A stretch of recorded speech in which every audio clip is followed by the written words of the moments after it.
Friends, I'm sure I speak on behalf of everybody here when I say that our hearts go out to the family and friends of Alan Henning. He was a good man trying to do good things for people, many of them Muslims, suffering in Syria. And now he's been killed by this brutal organization who are perverting and twisting the Islamic faith for their own ends. And my message to ISIL is this: if you're doing this to break our resolve, you won't. If you're doing this to intimidate us, you won't. If you're trying to drag us into a religious war on your terms, you won't.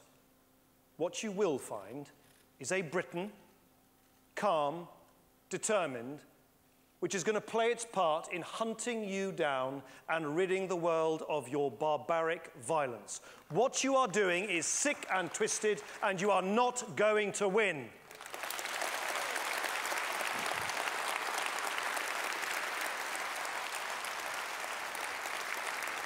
I cannot tell you how much it means to me to be back here in Glasgow this evening.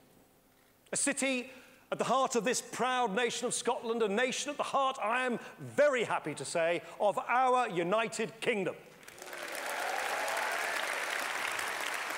As Joe said, there was so much to celebrate about the referendum campaign, not just the result, of course, but of the way it engaged and enthused millions of Scots. Record turnout, passionate debate, grassroots campaigning on an unprecedented level. It has sparked a debate about how we devolve greater power not just to Scotland, but to Wales, Northern Ireland, and to England and its cities and regions. On the day after the referendum, I remember I spoke about the need to press ahead with devolution, and a journalist asked in that charming way if I was just opportunistically jumping on the bandwagon. Well, it might be a new cause for other parties, but we have been campaigning on this since Gladstone in the 1880s. That has got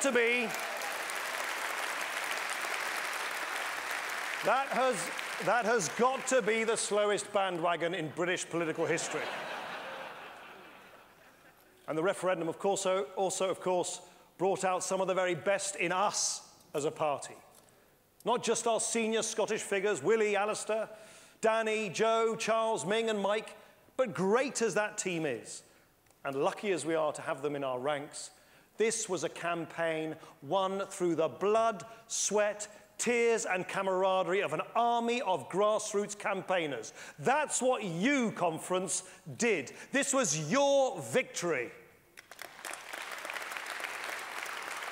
Not just the thousands of Liberal Democrats in Scotland, but all those from south of the border who joined them in spreading the word that we are all better together.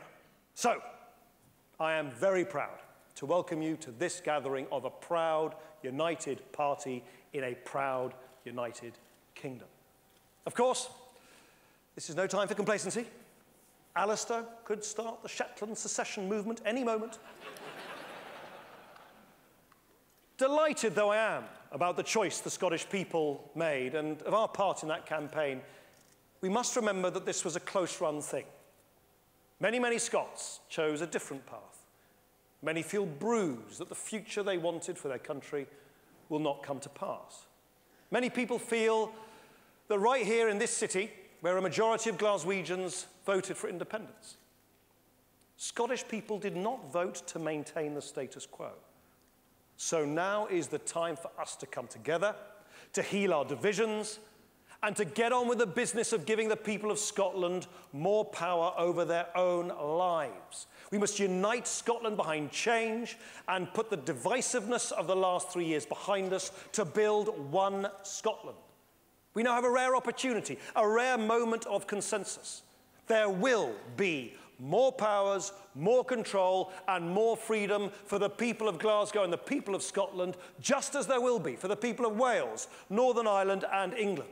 And I want to be very clear on the steps we will be insisting to deliver this.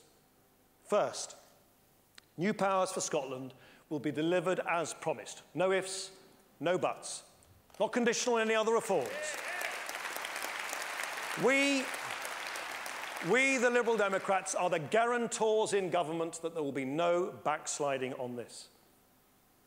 And what is right for Scotland is every bit as right for Wales. Under our watch, Welsh home rule must become a reality too. I don't need to tell anybody in this hall how proud Kirsty and her team are in their country.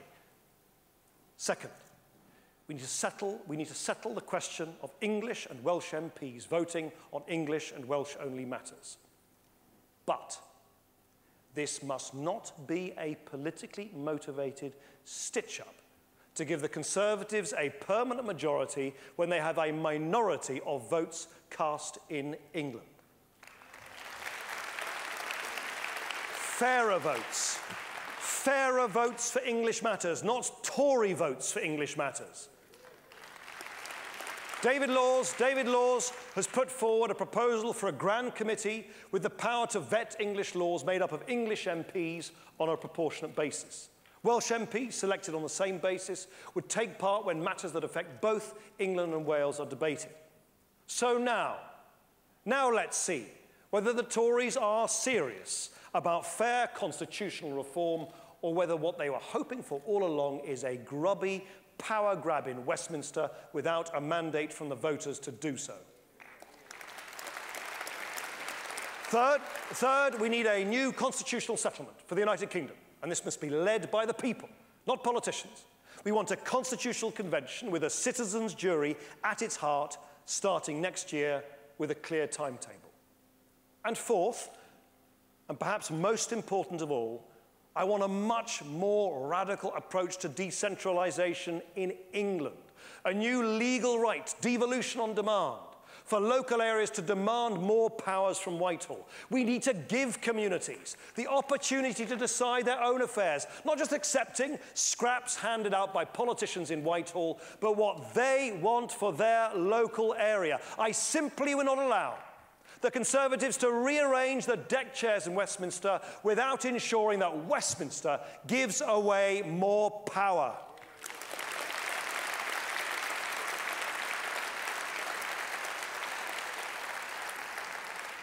We, friends, believe in individuals. We believe that if you break down the barriers that prevent people from getting on in life, they can flourish. Spreading opportunity, especially for young people, is at the heart of everything we've done in government. The infant who gets a free healthy meal at lunchtime, helping them to concentrate and learn in the afternoon. The child who gets one-to-one tuition or after-school classes to help them keep up with their classmates because we introduced the pupil premium. The young adult who can learn the skills he or she needs for a fulfilling and well-paid career because of the massive expansion of apprenticeships that we delivered.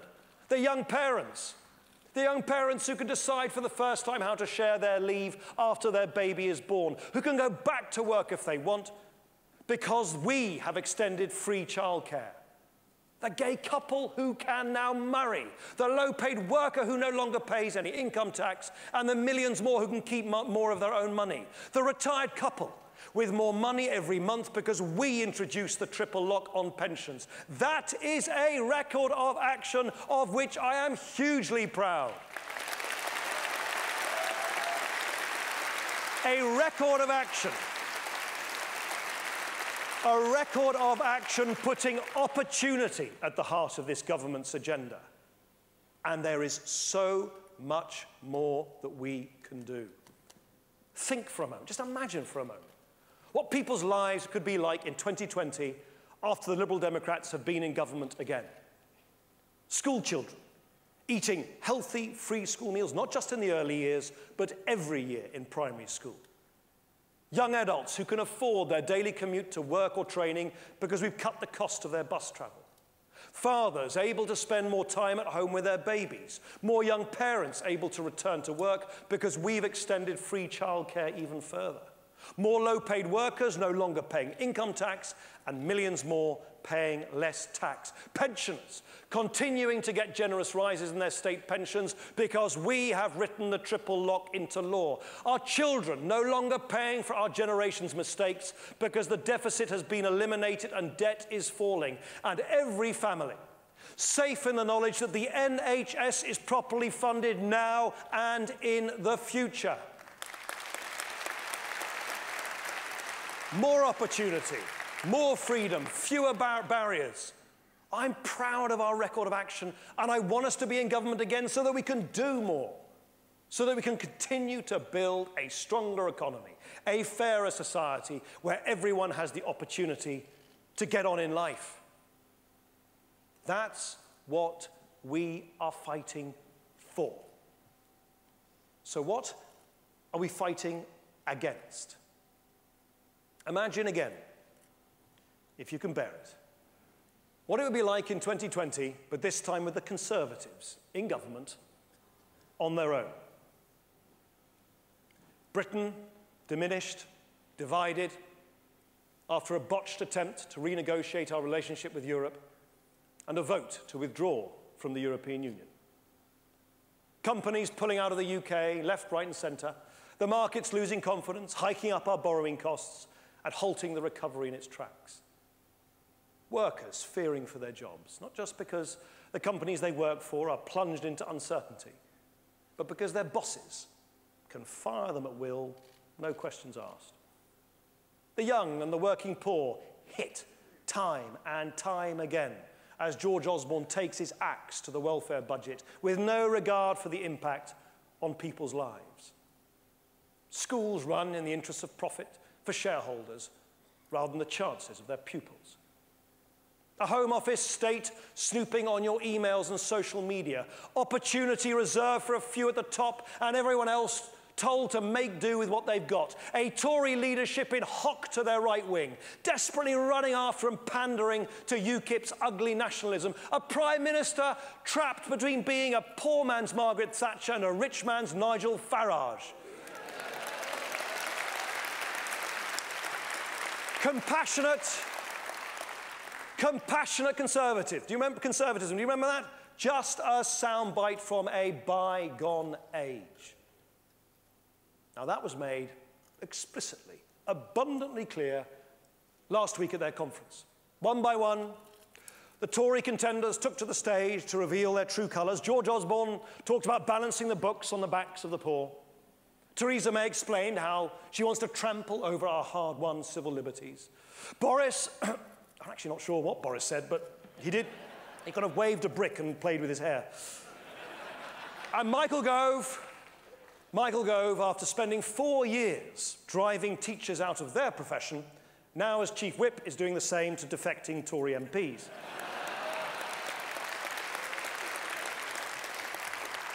Of course, the threat of all these defecting MPs, these defections to UKIP, caused a lot of reflection during the Conservative Party conference. Well, apart from John Redwood, of course, who has no reflection.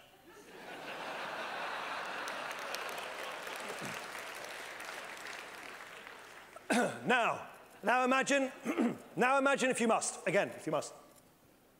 5 years of government under Prime Minister Miliband and Chancellor Balls. The two men at the heart of Gordon Brown's operation as Labour sucked up to the bankers in the City of London and then watched the economy collapse around them. A Labour Chancellor with his hands on the nation's credit card, borrowing a few million here, a few billion there, throwing good money after bad at every problem that comes along. Debt piling up and up until the day of reckoning comes. A recovery squandered. Recession.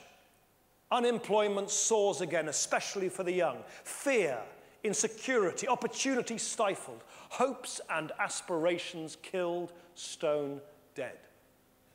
A generation thrown back on the scrap heap just when it looked like that they had reason to be optimistic again. Our children forced to pay for the mistakes of the generations before them. Ed Miliband gave a speech 2 weeks ago that he described as the start of an 8-month job interview, and then forgot to mention the biggest issue facing the country, the deficit. It's like, I don't know, going to a job interview as a lifeguard and forgetting to mention that you can swim. We can't allow Labour to throw away our recovery. We can't allow the Conservatives to put the interests of a few above the needs of the many. The only party that can build a stronger economy and a fairer society so that everyone can have the opportunity to get on in life is us, the Liberal Democrats.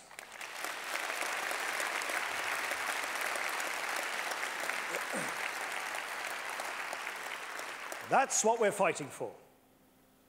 And make no mistake, conference, as Paddy said, this is going to be the fight of our lives. Once again, we're the underdogs, written off, dismissed, told that we can't make a difference.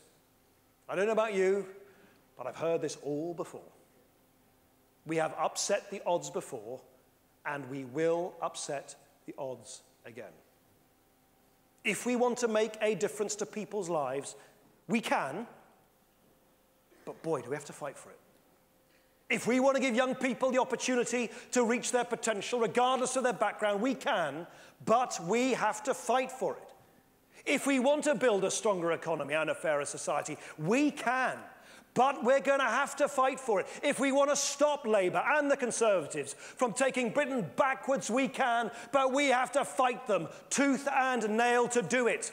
Liberal Democrats, we've never shied away from the fight before, and we're not going to do it now. This is the fight of our lives. I'm up for it. You've heard it from Paddy. He's up for it. I know you're up for it. We may be the underdogs, but we have the values, the beliefs, and the resilience to win. So let's get out there and campaign like we've never campaigned before, and let's win. Thank you.